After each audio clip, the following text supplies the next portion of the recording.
Pernah mendengar istilah menikah itu membuka pintu rezeki? Ya, menikah akan membuka pintu rezeki kalau cocok dan tepat.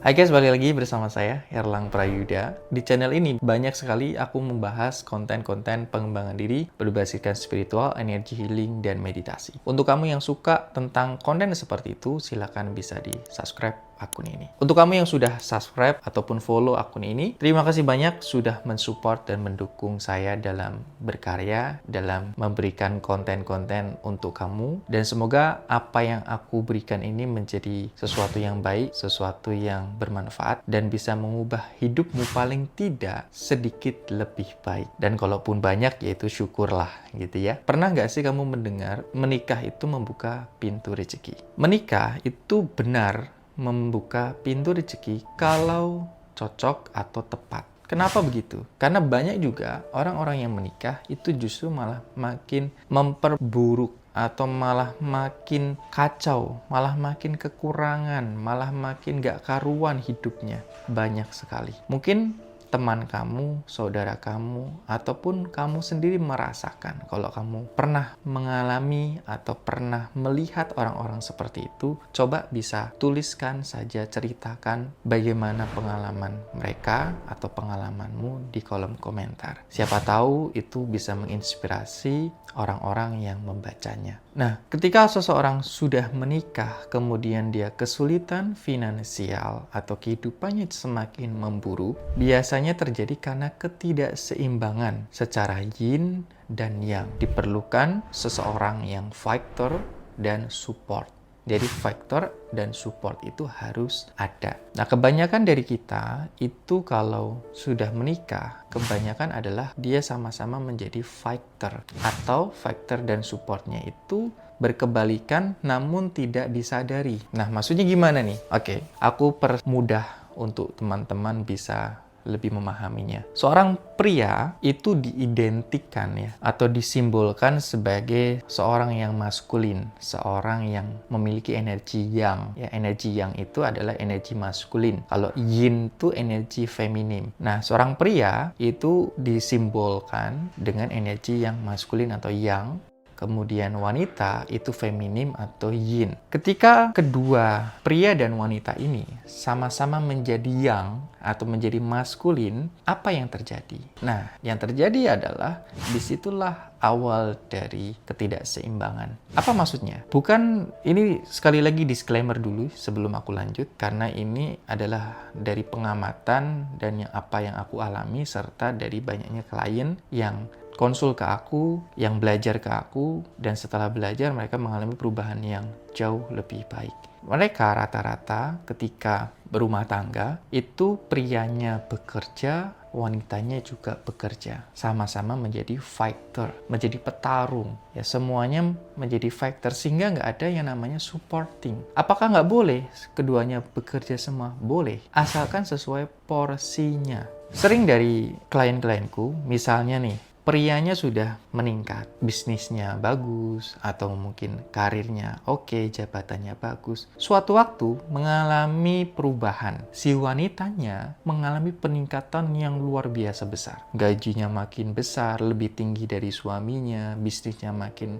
gede, mungkin kalah dengan pekerjaan suaminya. Nah, si wanita ini egonya mungkin mulai muncul. Dia merasa bahwa si suami ini gajinya lebih rendah dari dia. Dan ego si suami itu juga akhirnya apa? Merasa minder. Istriku lebih tinggi dari aku gajinya, penghasilannya. Sehingga apa? Sisi maskulin dari si pria ini akhirnya tertutup atau melemah, turun. Sisi maskulinitas dari si wanita ini malah jadi semakin meningkat. Nah, banyak juga yang seperti ini, dan apakah hal itu tidak boleh? Sekali lagi itu boleh, asalkan sama-sama menyadari. Menyadari gimana maksudnya? Maksudnya begini, ketika keduanya sama-sama bekerja, harus saling sadar. Katakanlah kalau tahun ini, misalnya ini 2025, tahun ini lebih meningkat itu istrimu, maka kamu perlu support istrimu 100%. Kenapa? Ya karena istrimu yang lagi panen. Kalau istrimu panen, kamu nggak bantuin, nanti dia yang bantuin siapa? Masa cowok lain gitu kan? Emang kamu mau? Kan nggak mau. Maka kamu perlu support istrimu. Dan kamu harus sadar akan hal itu. Kamu harus berlapang dada. Karena memang sedari awal kamu memutuskan menikah dan bekerja, istrimu juga kamu izinkan untuk bekerja. Kan menikah tuh nggak ujuk-ujuk, misalnya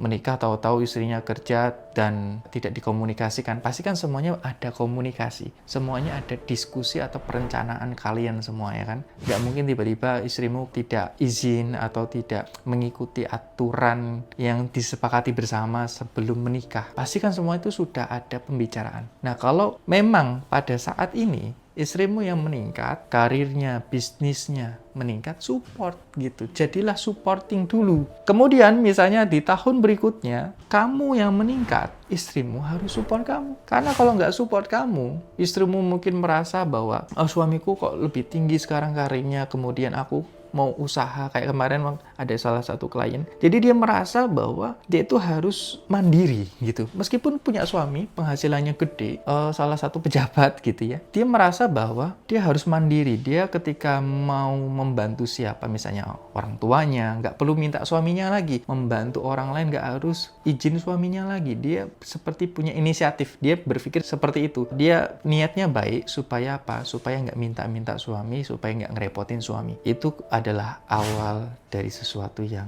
kurang tepat sebenarnya. Kenapa? Karena namanya hubungan itu harus saling merepotkan. Kalau nggak mau direpotkan ya jangan berhubungan. Udah sesimpel itu. Jadi kalau kamu sudah memutuskan untuk serius, untuk berkomitmen dengan seseorang, ya harus sama-sama mau untuk direpotkan. Karena ketika kamu saling membutuhkan, disitulah hubunganmu semakin harmonis, makin bahagia. Tapi kalau kamu sudah mulai merasa independen, merasa bahwa aku nggak butuh pasanganku, aku harus misalnya cari sendiri, nggak mau bergantung sama pasanganku, aku harus cari sendiri. Itu adalah awal dari kehancuran dan keretakan semuanya. Mungkin kamu mengalami hal itu, atau temanmu, saudaramu, atau siapapun yang kamu tahu tentang hal itu. Nah, itu adalah awalnya. Karena ada ego yang muncul dan merasa bahwa aku bisa melakukannya sendiri. Kemudian, ketika sudah menyadari bahwa kita harus butuh support dan fighter nih. Ketika suamimu meningkat, kamu dukung 100%. Ketika istrimu meningkat, kamu juga dukung 100%. Kamu harus seperti pohon, fleksibel. Kamu itu kan namanya rumah tangga tuh seperti pohon. Ada yang jadi bunganya, ada yang jadi buahnya, ada yang jadi akarnya, ada yang jadi batangnya. Ini adalah rangkaian pohon ini. Misalnya kamu punya anak tuh ya, mungkin anakmu jadi batangnya, jadi rantingnya, atau jadi daunnya. Ya mungkin kamu jadi buahnya, ada yang jadi akarnya. Kalau sama-sama jadi buah, nggak ada yang jadi akar, kira-kira gimana? Ya nggak akan tumbuh. Kalau sama-sama jadi akar semua, juga nggak akan tumbuh, nggak akan berbuah maksudnya. Harus ada yang jadi buahnya, harus ada yang jadi akarnya. Sehingga si buah ini akan mendukung si akar, mengharmoniskan hubungan. Misalnya gini, si istri yang meningkat dulu, sukses nih, suaminya harus support. Nah, istri yang sukses ini juga nggak boleh semena-mena. Nggak boleh merasa bahwa, wah aku yang sukses, aku yang tinggi, aku harus, suamiku nih belum, masih di bawahku. Jangan kayak gitu. Kamu harus membahagiakan suamimu juga. Jadi saling menyirami, saling memberi. Suamimu support kamu karena kamu yang lebih, mungkin kamu yang berbuah dulu, kamu yang muncul buahnya juga kamu harus memberikan istilahnya pupuk untuk si akarnya. Begitupun misalnya suamimu meningkat, berbuah nih, kamu jadi akarnya, kamu support suamimu. Dan suami ini, kamu yang nonton, misalnya kamu suami, kamu juga harus membahagiakan istrimu dengan memberikan apa? Pupuk. Pupuk itu apa? Pupuk itu adalah keharmonisan, kebahagiaan, kedamaian, kerukunan dalam hubungan. Jadi semakin harmonis, kedua-duanya saling membutuhkan, saling memberi, saling melengkapi. Kalau keduanya sama-sama bisa seperti itu yang dimaksudkan menikah membuka pintu rezeki. Sampai sini bisa dipahami ya. Ketika kita bisa seperti itu dalam pernikahan, dalam menjalin hubungan, kedua-duanya itu memahami peran yang diambil. Misalnya aku mengambil peran sebagai fighter, istriku sebagai sebagai supporting, ya maka kita harus sama-sama memahami atau menyadari itu. Kalau tidak menyadari hal itu, yang terjadi adalah cekcok terus. Yang terjadi adalah egonya saling bentrok, egonya saling menyalahkan, tidak mau rukun, tidak mau akur. Akhirnya apa? Terjadinya ketidakterbukaan, merasa bahwa aku yang paling benar. Nah, itu adalah awal dari kehancuran dari sebuah hubungan. Jadi penting untuk menyadari peranmu itu apa, peran pasanganmu apa, ya maka sama-sama saling mendukung untuk menjadi versi dirinya yang terbaik itu. Karena kamu sudah sempurna, pasanganmu sudah sempurna, sama-sama sempurna, sehingga bertumbuh bersama untuk menjadi versi yang lebih baik lagi. Nah, itulah yang aku bahas di video kali ini, semoga bisa dipahami. Intinya adalah kesadaran untuk menjadi apa peran yang kamu ambil dalam hubungan rumah tangga itu. Apakah kamu jadi fighter, ataukah kamu jadi supporting? Apakah kamu jadi orang yang maskulin, energinya yang, atau kamu energinya feminim, atau yang yin? Nah, keduanya juga harus saling menyadari peran yang diambil. Kalau tidak menyadari dan tidak dikomunikasikan, ini yang repot. Ini yang menjadi hal-hal yang mungkin tidak disadari dan itu memecah rumah tangga. Misalnya kamu utang sama orang, kamu nggak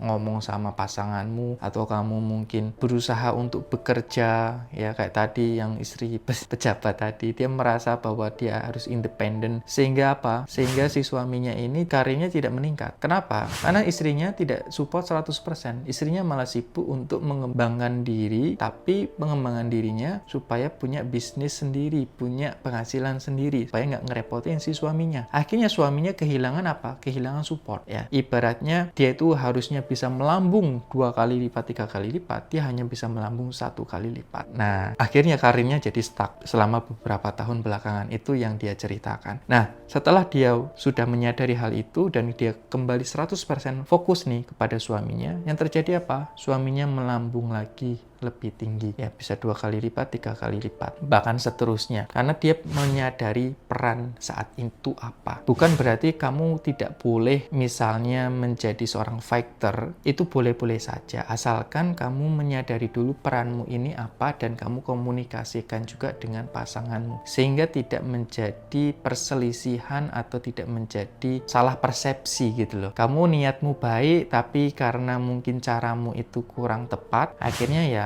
merusak segalanya. Karena klienku ini termasuk orang yang ya cukup berada lah, cukup tajir, karena dia dikasih bulanannya cukup besar. Nah, tapi dia masih pengen cari yang lain. Cari yang lain bukan cari pasangan, tapi cari penghasilan lagi supaya dia bisa, kita tadi nggak ngerepotin pasangannya. Tapi malah ujungnya adalah menghambat karir suaminya. Mungkin kamu pernah mengalami hal itu. Ketika kamu kehilangan support, ya maka kamu seperti tidak punya dorong, ya, daya ungkit atau seseorang yang mendorong kamu untuk maju lebih pesat lagi. Karena ada istilah, di balik kesuksesan seseorang suami ada wanita yang menemani. Adapun sebaliknya, di balik kesuksesan seorang wanita ada suami yang support 100%. Jadi tidak hanya siapa yang menjadi faktor ataupun support ini harus wanita atau pria, tapi siapapun yang menjadi fighter harus ada support yang 100%. Apakah kamu salah satunya? Kalau iya, supportlah pasanganmu 100%. Itu saja yang bisa aku sampaikan. Kalau kamu suka dengan konten ini, silakan bisa di-share ke teman-temanmu, ke orang yang membutuhkan, dan kamu juga bisa gabung di komunitas WhatsApp yang sudah aku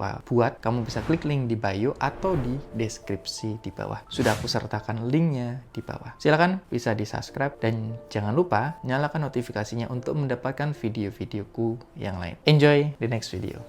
Peace.